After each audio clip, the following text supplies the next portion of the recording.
something I want to, I don't know why nobody's talking about this. I mean, there's a lot of things why is nobody talking about this, right? But Black Lives Matter. Black Lives Matter is a huge concept, obviously, that's come up this year. Semantically, the words that are affiliated with the actual organization that is spelled with those same words is what is the issue. And I can't believe by September 12th, there's not like a distinction, you know, like Black Lives Matter as a phrase, an expression, a movement, and then Black Lives Matter Inc., which is a completely separate, and from what I've extrapolated or can even, I'm going to show you, my friend did she actually went to the Black website, Matter, she went to the Black Matters website and went to donate and followed everything. Wild Heart Gypsy, she's so cute. Followed everything and it led to a, I'm sorry, what do you call it? When you get to pay, it's like for the Democratic Party or something like this. Where is it? Okay. Also, come on guys, like, Biden's got dementia. Put him in a room with some books. Like, it's not nice already.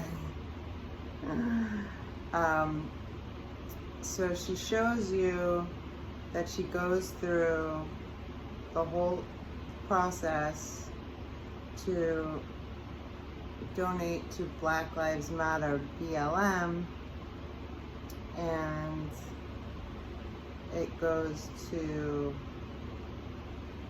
like a Democratic thing. It's like very politicized, but the actual words, Black Lives Matter, the movement, what it stands for, is really important. She posts a lot. I love her. She's so cute. Let me see.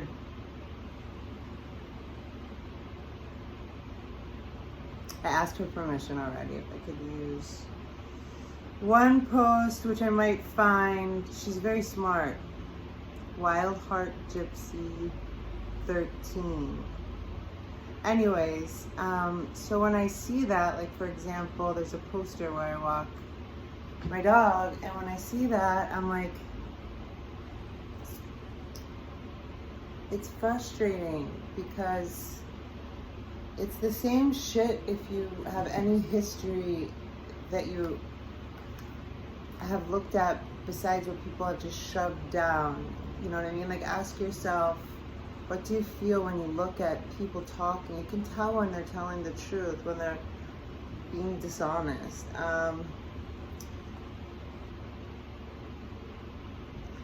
And then what's up with all the people that were standing up screaming so loud? Richard Branson, Russell Brand, like he's this catatonic sort of version of himself, like living in London and like, you know, painting eggs. And then it really hit me when I saw him and Eckhart Tolle, whatever, on like a Zoom thing talking, and Eckhart Tolle wrote The Power of Now, which was like a book that kind of changed, I wouldn't say changed everything for me, it made me realize and understand everything I knew, and also made me feel a little separate, I think.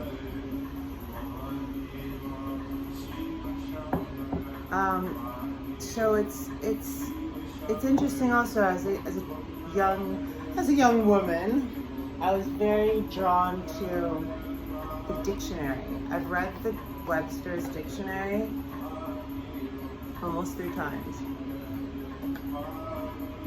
I used to read to go to sleep.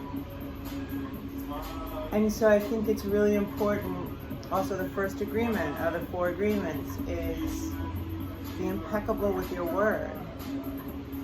Words should, I remember having this realization once, words should really only be used for expressing love, support, or comfort, or clarification about something. Like a direction, or you know what I'm saying? We're energetic feeling beings.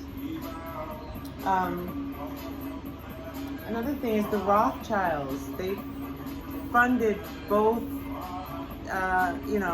sides of the war. This keeps happening, and it's happening now. Both sides of this are being funded by the same person that's just watching, like, look how upset they get. Look how much of a difference they think they're making. Look how much energy they're expending when they should be saving it to be directed by God, really. I don't mean to sound dramatic, but truly, there's a Bible quote resonated with me recently. So I was reading the Bible, which I think I'm going to do, actually. I have it. I just want to check it out, Not like I don't read it every day. I mean, I don't have that kind of relationship with God, but I have a very strong one. It's not separate from my existence, if that makes any sense. I had a really cool spiritual experience in terms of clarification with my relationship with God, like professing, like through teaching yoga and meditation, I work for you. And that was an interesting experience because that's when I really think I became a good yoga teacher right away, is when I was able to take myself out of the equation. During this time, I was probably 5 years into teaching, I went through some lifestyle changes. I gained some weight. I moved out to California. My face didn't agree with, I'd already kind of struggled with acne, but my skin broke out. So the jobs I was getting out here, in studios, wherever I could, basements, no, that didn't happen, but, gyms, I felt so almost paralyzed with self-criticism, self-beratement about my exterior. I felt so overwhelmed with it and thought it was so overwhelming for everyone else that I wasn't even worth it, is how I felt. Or that because of the way that I had let myself go to get to, this is quite, I don't want to use the word crazy, it's maddening. It makes me angry that, some of the side effects of dancing since I was little, doing ballet since I was like 2, gymnastics, coaching gymnastics, modeling, being the daughter of a narcissist. Everyone's got all their little puzzle pieces that make them who they are perfectly. And I think it's just what you do with it. And for me, to be of service, to work for God. But I had this moment where I was praying, I was on my knees in a bathroom before a yoga class. I said, "Dear Source, the source of all that is good on this planet, please guide me to be of service through you, through you be of service and provide to these students, whether it was 1 or 100, what they need. Be it the words, be it the poses, be it the adjustments, be it the touches, be it the music, whatever, all of it, the experience, all of it. Every detail matters."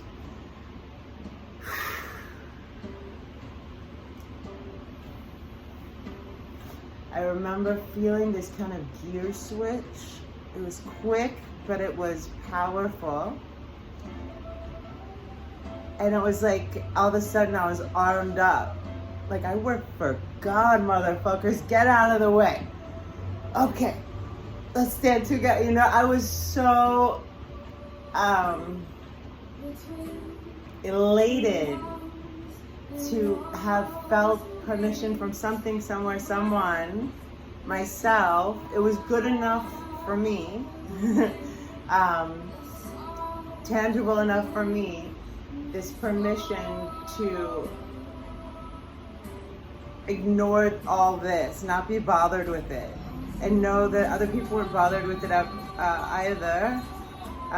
It was much more important that I go in there and do what I need to do, which is work for God. Sounds a bit silly, but you know, it's and then so mantras or Sanskrit is the first language. Well, people say Aramaic and Sanskrit, but the way one of my teachers said it, and it felt right, was that it's the language of your heart. So even though your thinking mind might not understand it, your heart does. So Gayatri is the light mantra. That's one I know by heart. And I used to say, call and repeat before my classes. And I usually get everyone breathing, and sort of the way I teach it in teacher training is, you want to take a minute or two to get everyone out of here and into here, like out of their mind into their heart. So I rolled a joint today. I'm getting better.